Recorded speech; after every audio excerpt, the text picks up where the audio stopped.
In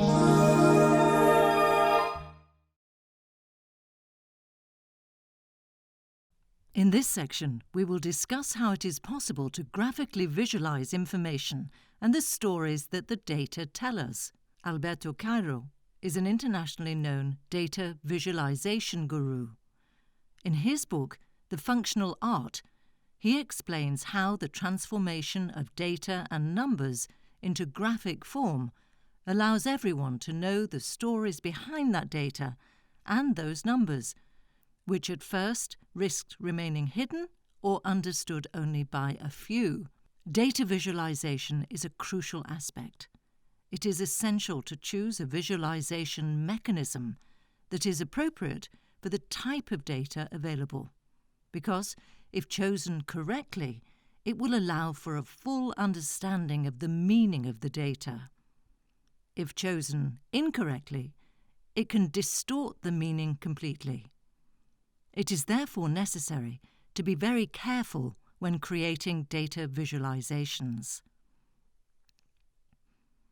In choosing how to visualize the data, you should evaluate two things: the nature of the data and the goal to be achieved by visualizing them. We can transpose the data into different types of graphs. It is postulated that for each type of data, there is a type of graph. Let's review them. The line chart is ideal to show a trend over time and the changes in a phenomenon. The dates are entered onto the x-axis and the quantities onto the y-axis. So if, for example, you want to see the trend of the gross domestic product over the last 15 years, you would make a line chart. When the values of each element do not have a mutual relationship with each other, or when it's important to highlight some specific values, such as the population of different countries, a histogram is preferable. A variation of the histogram is the horizontal bar chart, which is very useful if you have many long labels to show or create a ranking.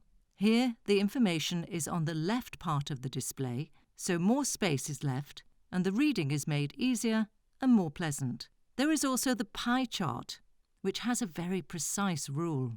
All the values in the chart must add up to the whole. The sum of all the values is the total, while individually depicted data represents a part of the total. The donut chart is a variant of the pie chart. It is often used in the political sphere to indicate the distribution of the majority and the opposition in Parliament. Viewing data on a map has a fundamental requirement. That is, the data must contain at least one geographical dimension.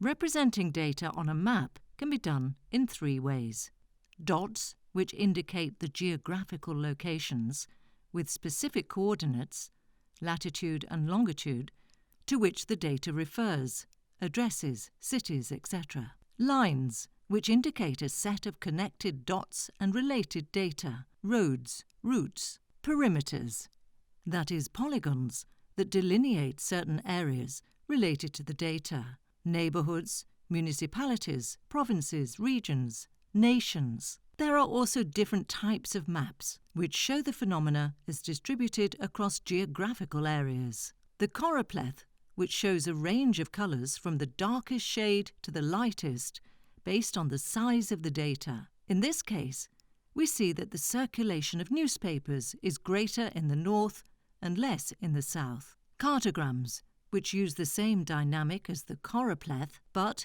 with the perimeters modified according to the quantity of the data. The heat map, which has an underlying rationale, shows the colour of the map as more intense where there is a greater concentration of dots, and less intense where there is a lower concentration. In order to visualize a set of information, or even a group of graphs, more effectively, infographics are increasingly used.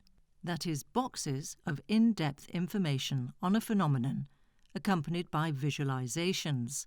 Infographics may touch on a single aspect or size of a given phenomenon, or they can be made up of multiple visualizations that describe more information and compare more indicators, always on the same phenomenon.